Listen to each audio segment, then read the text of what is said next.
कैसी बुरी स्थिति आ गई है। वैसे तो सब विद्वान लोग निर्णय निकालेंगे, पर हृदय में ऐसो भी विचार आवे, पतो ना कहां लिखो है रात में 12 बजे आहुति गिरावे की विधा। रात में 1 बजे स्वाहा स्वाहा और वेद मंत्रों का उच्चारण, या तो ब्रह्म मुहूर्त या अभिजित मुहूर्त या गोधूली बेला, ये 3 ही श्रेष्ठ काल कहे गए हैं। सूर्यास्त के बाद तो वेद भी शयन करे महाराज। रात में 1 बजे सहस्त्र शीर्षा पुरुष ठाकुर जी भी अरसा में महाराज जी कहां थे आगो।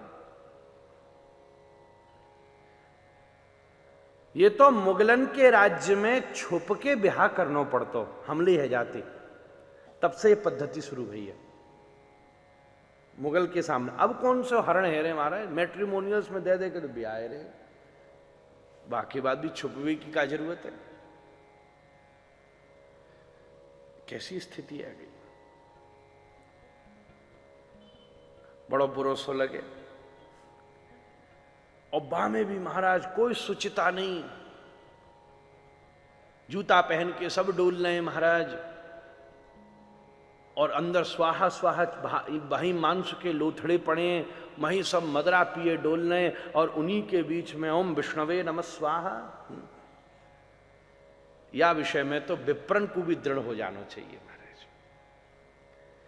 ऐसी असुचिता की अभी हम ही अगर बारन पे यूं हाथ फेर के और आया में हाँ जय जय फुरका परोसूं का, आप कहोगे महाराज की कैसी असुचिता है, कम से कम खोपड़ी खुजा रहे थे, हाथ तो धो लेते। जब अपने गंदे हाथन थे कोई व्यक्ति स्वीकार ना कर सके, तो या अशुद्ध परिवेश में कौन सो देवता व आहुति ने स्वीकार करेगा महाराज। और मैं तो एक और विचार करूं, यज्ञ एक बहुत साइंटिफिक स्थिति है, वहां तो केमिकल रिएक्शंस होते हैं, उसमें उठा हुआ धूम्र ऑरा क्लियर करता है, जो एनर्जीज है उसको सिंक करता है। एक बात कहूं, अग्नि जो है वो मोस्ट एंटी ग्रेविटेशनल है विज्ञान की दृष्टि से। अग्नि एंटी ग्रेविटेशनल है, गुरुत्वाकर्षण के पूर्ण विरोध में रहती है। आप मोमबत्ती उल्टी भी कर दो तो भी अग्नि आकाश की तरफ भागेगी, वो ऊर्ध्वगमनशीला है। जल अति ग्रेविटेशनल है, पानी कभी पृथ्वी से बाहर नहीं गया, क्योंकि भगवान ने बादलों के द्वारा उसको रोकने का संधान बना दिया। वो घूम घूम के आता है, घूम घूम के आता है, इसलिए पितरों का तर्पण जल में होता है। पर इंटरप्लेनेटरी कनेक्शन के लिए यज्ञ का साधन लिया जाता है महाराज, क्योंकि उसका धूम्र आकाश में परिणत होकर पृथ्वी की परिधि से परे पहुंचता है। बहुत उसकी वैज्ञानिक स्थिति है, उसका मंडल कैसा बने।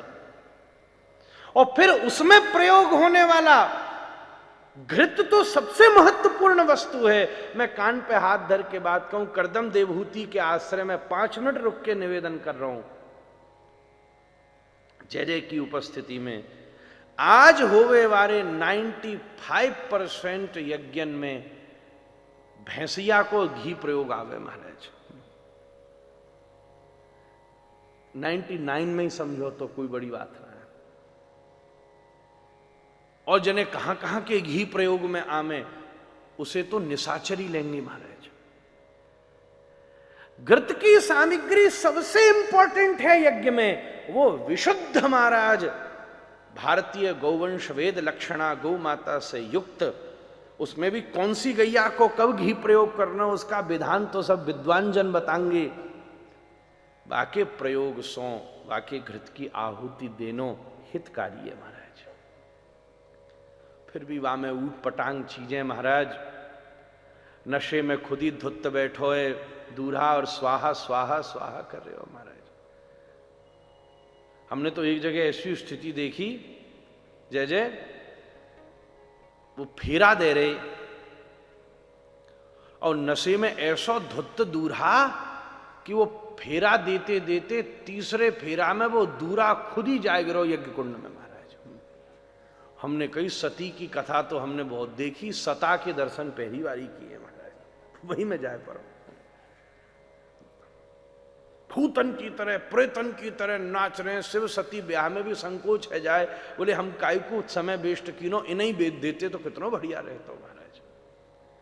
घर की बहन बेटियां सड़कन पे प्रेतन की तरह नृत्य करें, ये कौन से सभ्य घर की शोभा है महाराज। एक विधिवत स्थान हो, ठीक है, नृत्य और कला संगीत इस देश की उपलब्धि है, उसके बिना भर्तरी कहते साक्षात पशु है जीव। संगीत कला नृत्य के बिना पशु है व्यक्ति, तो उसकी शोभा दिव्य है, पर उसकी अपनी मर्यादा में उसका आनंद हो। कोई प्रेतन की तरह भूतन की तरह नृत्य करनो कौन सो शोभा देवे महाराज। ठीक है, समाज के व्यवस्थान के तई जाए खवानो है, नचानो है, जो करनो है, खिला पिला दीनो, आनंद कियो, पर जो यज्ञ और फेरे को विधान है, आहुतिन को पूजा को विधान है, वो सात्विक परिवेश में शुभ लोगन के बीच में ही बैठ करके करना चाहिए। और ये तो देनो ही है, ये तो देनो ही है, ये तो आनो ही चाहिए। हमारे पिताजी कभी कभी गुस्सा में कह देते, भैया दहेज को टीवी देखोगे तो छाती में भी टीवी है जाएगी महाराज, यूं कह देते हो। तो या को कोई दूर दूर तक धर्म से संबंध नहीं है।